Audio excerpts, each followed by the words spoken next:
बच्चों, आज आप मेरे साथ आपकी पाठ्यपुस्तक बसन भाग 3 का पाठ 18 पढ़ रहे हैं, जिसका कि नाम है टोपी।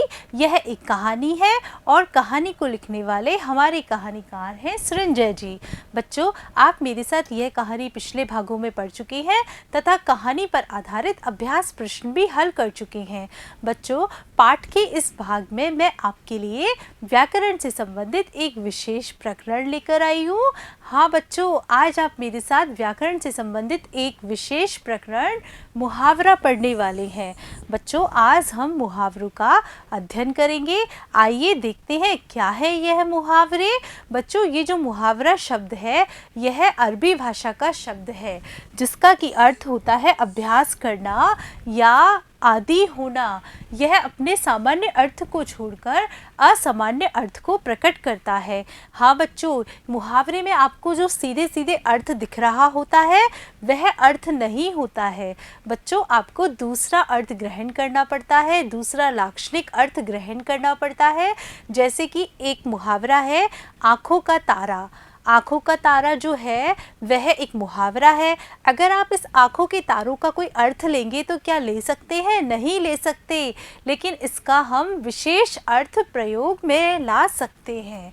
सामान्य अर्थ का बोध न कराकर विशेष या विलक्षण अर्थ का बोध करवाने वाले पदबंध मुहावरा कहे जाते हैं। इन्हें वाग्धारा भी कहते हैं। बच्चों, अगर मुहावरों की परिभाषा की बात की जाए तो मुहावरों की क्या परिभाषा होगी? सामान्य अर्थ का बोध न कराकर जो विशेष या विलक्षण अर्थ का बोध कराते हैं, यानी जो दिख रहा है सामने से उसका वैसा अर्थ न लगाकर हमें दूसरा अर्थ का बोध करवाए, वह मुहावरा कहलाता है। और इस मुहावरे को हम वाग्धारा भी कहते हैं। बच्चों, मुहावरे में प्रयोग से कम शब्दों में अधिक से अधिक भावों की गहराई के साथ व्यक्त किया जाता है। हाँ बच्चों, अगर मुहावरे का प्रयोग करते हैं तो एक छोटे से मुहावरे के द्वारा अपने भावों को अधिक से अधिक व्यक्त कर देते हैं। एक छोटा सा मुहावरा ही पूरे वाक्य या पूरे भाव को प्रकट करने के लिए बहुत होता है। आइए, मुहावरे के मूल रूप में कभी परिवर्तन नहीं होता, अर्थात इनमें से किसी भी शब्द का पर्यायवाची शब्द प्रयुक्त नहीं किया जा सकता। क्रियापद में काल, पुरुष और वचन आदि के अनुसार इनमें परिवर्तन अवश्य हो सकते हैं। बच्चों, यह मुहावरे के बारे में एक बहुत महत्वपूर्ण बात है। क्या है? कि इनके मूल रूप में कभी परिवर्तन नहीं हो सकता। अगर आप इसे परिवर्तन कर देंगे तो वह मुहावरा नहीं रह जाएगा, वह एक सामान्य वाक्य हो जाएगा। बच्चों, मुहावरे में जो शब्द होते हैं आप उनके पर्यायवाची शब्द भी प्रयोग नहीं कर सकते। पर्यायवाची शब्द तो बिल्कुल समान शब्द होते हैं, लेकिन अगर आप इनको भी प्रयोग में ला देते हो तो मुहावरे का मतलब ही बदल जाता है। मुहावरा मुहावरा ना रहकर एक सामान्य वाक्य बन जाता है। बच्चों, मुहावरे में परिवर्तन होते हैं, लेकिन कब होते हैं? क्रियापद में काल, पुरुष और वचन के अनुसार परिवर्तन होते हैं। यानी हम किसके लिए मुहावरा प्रयोग में ला रहे हैं उसके अनुसार हम काल, पुरुष और वचन में परिवर्तन कर देते हैं। मुहावरा अपूर्ण वाक्य होता है। वाक्य में प्रयोग करते समय यह वाक्य का अभिन्न अंश बन जाता है। हाँ बच्चों, मुहावरा अपने आप में कोई पूर्ण वाक्य नहीं है, अपूर्ण वाक्य है। अगर आपके सामने कोई एक मुहावरा लिख दिया जाए तो उसका आप कोई अर्थ नहीं लगा सकते जब तक कि आपके सामने वह वाक्य में प्रयोग ना हो।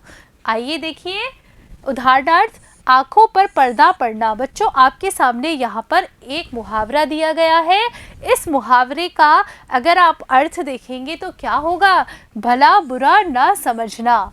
बच्चों, ये तो मुहावरे का एक विशेष अर्थ है, आँखों पर पर्दा पड़ना यानी भला बुरा ना समझना। बच्चों, लेकिन अगर आप इसका विशेष अर्थ ग्रहण ना कर सामान्य अर्थ ले लेते हैं तो क्या आपका जो उद्देश्य है वह पूरा हो जाएगा? नहीं हो पाएगा, आपकी बात ही समझ में नहीं आएगी। इसलिए मुहावरे में आपको विशेष अर्थ लेना होगा। मुहावरे के प्रयोग से वाक्य में व्यंग्यार्थ उत्पन्न होता है, अतः मुहावरे का शाब्दिक अर्थ न लेकर उसका भावार्थ ग्रहण करना चाहिए। यानी जैसा अर्थ सामने की सामने दिख रहा है हमें वह नहीं लगाना चाहिए, बल्कि उसका दूसरा अर्थ लेना चाहिए। बच्चों, आपकी किताब में बहुत सारे मुहावरों का प्रयोग किया गया है और जो कि आपकी परीक्षा में पूछे भी जाएंगे। तो बच्चों, मैं आपके अध्ययन की सुविधा के लिए आपकी पाठ्य पुस्तक से बहुत ही महत्वपूर्ण मुहावरे छाट कर लाई हूँ, जिनका आपको अध्ययन करना है, जिनका आपको अर्थ समझना है। तो बच्चों, आइए देखते हैं कौन कौन से मुहावरे हैं जो कि आपकी पाठ्य पुस्तक में हैं। पहला है मन मोह लेना, यानी आकर्षित करना। इसका अर्थ क्या होता है? आकर्षित कर लेना। राधा ने सबका मन मोह लिया, यानी सबका मन आकर्षित कर लिया। कसर निकालना, यानी कि कमी पूरी करना। इस शादी में मैंने तो मेरे मन की पूरी कसर निकाल ली, यानी कि पूरी कमी कर ली पूरी। मनाने में लोहा लगना, यानी कि बहुत मुश्किल से मनाना। बच्चों, मुहावरे को अगर पहचानने की बात की जाए तो मैं आपको बताती हूँ, मुहावरों को पहचानना बहुत ही आसान है। क्यों है? क्योंकि इसके पीछे अधिकतर ना शब्द लगा हुआ होता है। जहाँ आपको ना दिखाई दे वहाँ आप पहचान जाइए कि वह मुहावरा है। इधर उधर दृष्टि दौड़ाना, यानी सब और देखना। शरीर ढलना, यानी कि बुढ़ापा आना। मेरा तो शरीर ढल गया है, यानी कि बुढ़ापा आ गया है। शंका भापना, यानी किसी के मन को पहचानना। हाथ कटना, यानी बेरोजगार होना।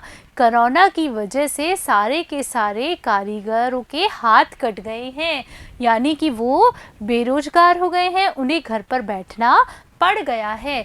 लहकर उत्तर देना, यानी प्रसन्नता से कहना। निगाह ठिठकना, यानी देखकर हैरान होना। मैं उसे मंदिर में देखकर हैरान हो गई, या मेरी निगाह उसको देखकर ठिठक गई। आगा पीछा करना, यानी इधर उधर होना। कूच करना, आगे बढ़ना। जान हथेली पर रख कर चलना, यानी मृत्यु से ना डरना। जान हथेली पर लेकर चलना, यानी कि मृत्यु से ना डरना। बाहें पसारना, यानी दिल से स्वागत करना। बड़ा चढ़ाकर दिखाना, यानी कि दिखावा करना। फलना फूलना, यानी कि उन्नति करना। पर्दाफाश करना, यानी कि सच्चाई सबके सामने लाना। चेहरे की हवाइयाँ उड़ना, यानी कि घबरा जाना। मन को ढांढस देना, हिम्मत बंधाना। घमासान युद्ध होना, यानी कि भयंकर लड़ाई होना। टूट पड़ना, आक्रमण करना। छापा मारना, यानी छिपकर हमला करना। चौकन्ना होना, यानी कि सतर्क होना। पीठ दिखाना, यानी कि भाग जाना। जंजीरों को तोड़ना, यानी पुराने रीति रिवाजों को तोड़ना। बच्चों, यहाँ पर ये आक्रमण है।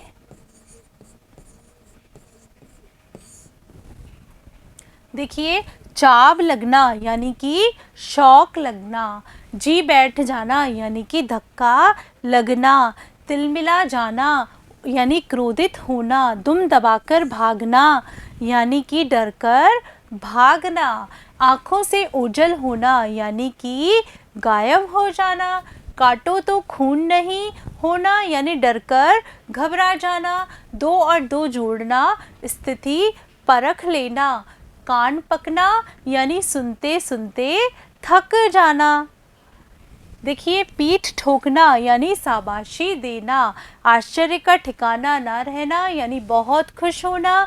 कमर कसना, यानी कि तैयार होना। हवाइयाँ उड़ना, यानी घबरा जाना। दबकर पानी होना, यानी अस्तित्व नष्ट होना। कान खड़े होना, यानी कि सतर्क होना। आँखों से ओझल होना, यानी कि गायब हो जाना। आखिरी घड़ी आना, यानी कि मृत्यु को पास होना या मृत्यु के पास होना। जी भरकर भोगना, यानी पूरा आनंद लेना। आंखें चमक उठना, यानी हैरानी से प्रसन्न होना। सिर धुनना, यानी कि पछताना। डींगे हाँकना, यानी कि शेखियाँ मारना। सिर चकराना, घबरा जाना। आश्चर्य का ठिकाना ना होना, यानी बहुत अधिक प्रसन्न होना।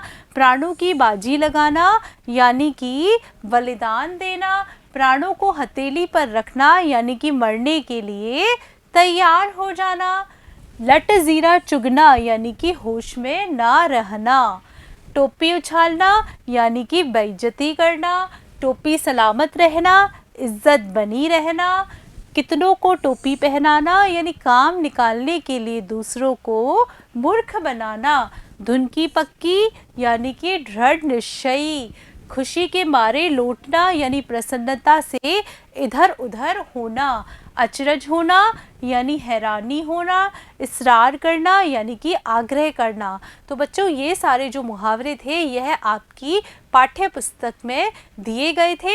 आपको इन सारे मुहावरों को अच्छे से पढ़ना है और इनका अर्थ याद करना है, क्योंकि अगर आप अर्थ याद नहीं करेंगे तो इनका जो प्रयोग है वह अच्छे तरीके से नहीं कर पाएंगे और आपकी परीक्षा में आपके नंबर कट जाएंगे। तो बच्चों आज आपने मेरे साथ आपकी पाठ्यपुस्तक बसंत भाग 3 का पाठ टोपी का भाग 6 मुहावरे पढ़े। बच्चों मुझे पूरा विश्वास है कि आपको ये सारे के सारे मुहावरे अच्छे तरीके से समझ में आ गए होंगे, इनके अर्थ भी आपको याद हो गए होंगे और बच्चों आप इन सारे के सारे मुहावरों को अर्थ सहित अपनी नोटबुक में उतार सकते हैं। धन्यवाद बच्चों।